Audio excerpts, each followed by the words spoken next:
여러분, 배달원이 폭증했다. 그래서 식당일 안 한다. 이 말이 여러분 사실일까요? 실제 지표를 보면 여러분 사실입니다.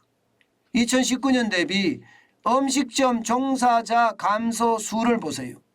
15만 9천 명이 줄어들었습니다. 야, 엄청나게 줄어들었죠. 진짜 엄청나게 줄어들었습니다. 반면에 배달은 어떨까요? 배달은 여러분 놀라지 마세요. 2022년 기준으로 보면 44만 9,700명으로 폭증했습니다. 폭증.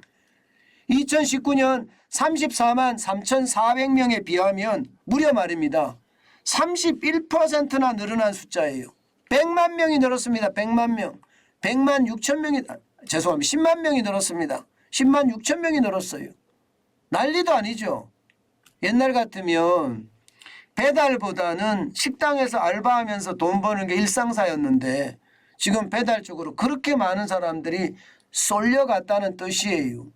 그러니 음식점 종사자들은 자꾸 줄어들죠. 2019년에 172만 6,700명이었던 것이 2020년에는 뭐 많이 망했기 때문에 2020년 154만 8,100명까지 줄어들었다가 2021년 좀 좋아지면서 161만 3,400명까지 올라갔다가 배달업이 성행을 하면서 말입니다.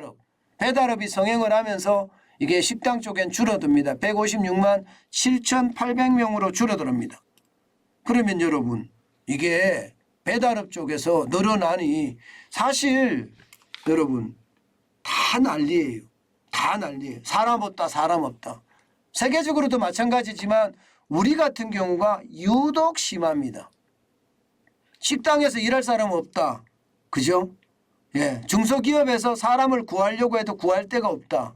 인력시장에서 사람을 구하려고 해도 구할 데가 없다는 게 지금의 현실이에요. 그것이 말입니다.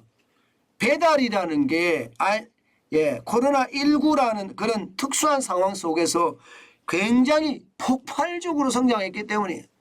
배달의 민족이라는 회사가 없었는데 그런 회사가 탄생을 하고요. 쿠팡이츠라는 것도 탄생을 하고요. 요기요라는 어떤 배달 어플도 탄생을 할 정도로 시장은 그야말로 급성장이라는 표현이 안 어울립니다. 예, 뭐 앞에 급을 몇 개 해야 될지 모르겠어요. 예, 급성장 뭐 이렇게 해도 신찮았습니다. 그 정도로 말입니다. 2년 한 3개월 좀 더 길게 보면 3년 만에 배달업은 엄청나게 성장을 했어요. 게다가 경쟁까지 굉장히 치열했습니다.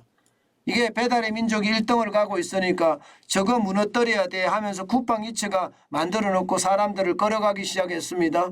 그러면서 요기요나 배달통도 그전에 이미 있었고요. 그러면 경쟁이 심하면 어떻게 될까요? 인력 끌어오기가 심각하죠. 인력 끌어오기는 어떻게 되나요? 돈을 더 많이 주겠다. 이런 어떤 유혹으로 끌어옵니다. 그래서 사람들이 택시하던 사람들도 배달 시장으로 흡수가 되고 식당에서 일하던 사람들도 배달 시장으로 흡수가 되고요. 조선소에 일하던 사람들도 배달 시장에 흡수가 되고 중소기업에 일하던 사람들도 배달 시장에 흡수가 됐던 겁니다. 그러니 이게 신조업종으로 굉장히 선장을 했어요. 지금은요. 직업 분류상으로 보면 배달업에 종사하는 배달원이 14번째로 많은 직업이 됐습니다. 학교 교사가 42만 2천 명이거든요. 선생님이 42만 2천 명인데 그거보다 많습니다. 44만 9,700명이니까 그야말로 우리 일상이 배달이 민족이 됐다 이렇게 이야기해도 지금 틀리지가 않습니다. 그만큼 말입니다. 상황이 굉장히 인력시장이 변화가 심했던 거죠. 그런데 저는 이 시장 빨리 변할 겁니다. 또 변할 거예요. 어떻게 변할 거냐? 지금 벌써 말입니다. 배달 시장에서 한 달에 200만 원을 못 번다는 사람들이 많이 나오기 시작을 했습니다.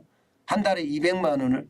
이게 배달업이라는 게 쉽게 말하면 실적 중심이잖아요. 내가 많이 배달하면 더 많이 버는 그런 구조로 되어 있는데 이게 사람들이 배달 음식에 질렸어요.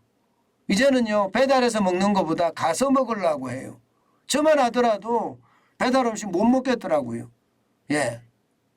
많은 사람들이 배달 음식에 질리니까 결국은 식당에 직접 가서 먹는 사람들이 많아지고요. 아니면 집밥으로 해결하는 사람들이 많아지고 있습니다. 그것도 아니면 배달비가 너무 비싸기 때문에 예, 배달 음식 가격이 진짜 비싸졌잖아요.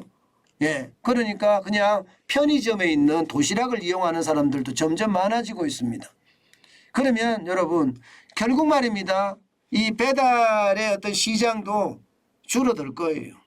점점 줄어들 거예요. 코로나19가 퇴치가 된다면 배달 시장도 굉장히 쪼그라들 가능성 굉장히 높습니다. 지금은 식당에 일할 사람이 없다 이야기하지만 결국 말입니다. 또 한 번의 패러다임 시프트가 일어나면 상황이 좀 달라질 거다. 뭐 우리 구독자님들 중에서도 예, 사람을 못 구해서 힘들어하시는 분 많으시잖아요. 지금 배달의 민족 예, 여기도 마찬가지고 예, 손이가님도 마찬가지고 저희 가락곰탕도 마찬가지고 사람 구하기가 참 힘들다고 하는데요. 조금 더 기다리면 상황은 많이 예, 달라지고 또 어떤 산업 구조의 변화가 저는 올 거라고 봅니다. 예, 그만큼 말입니다. 이제 식당 일 안 해 이렇게 이야기하지만 또 한 번의 변화가 저는 오리라고 생각해요. 그 변화에 대비해서요.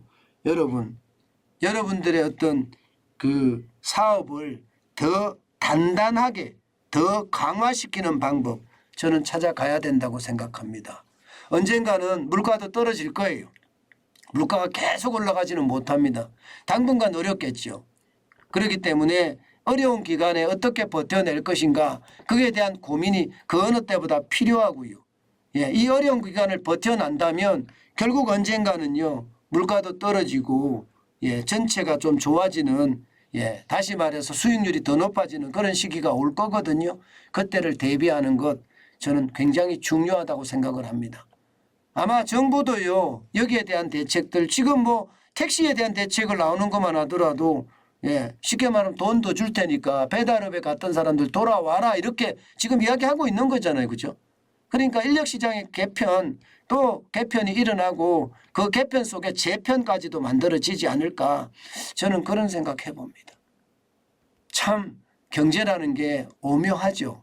늘 변화와 변화 그 변화 속에 또 새로운 변화를 만들어내는 게 경제입니다. 그래서 저는 경제를 시장에 맡겨두면 더 잘 변한다. 또 시장이 너무 왜곡이 일어났을 때 정부가 가끔씩 개입을 하는 것 그래서 시장을 바르게 예, 시장경제 원리가 잘 작동하는 것으로 돌아가게 만들어주는 것 저는 그것이 필요하다 생각을 합니다. 또 인위적으로 뭘 하려고 하지 말고 말입니다. 어쨌든 여러분 예, 인력이 예, 도망갔던 인력 도망갔다고 해야 되나요? 예, 나갔던 인력 다시 돌아올 날 그렇게 오래 걸리지 않으니까요. 힘껏 참고 견디면 새날이 올 거다. 저는 그렇게 생각합니다.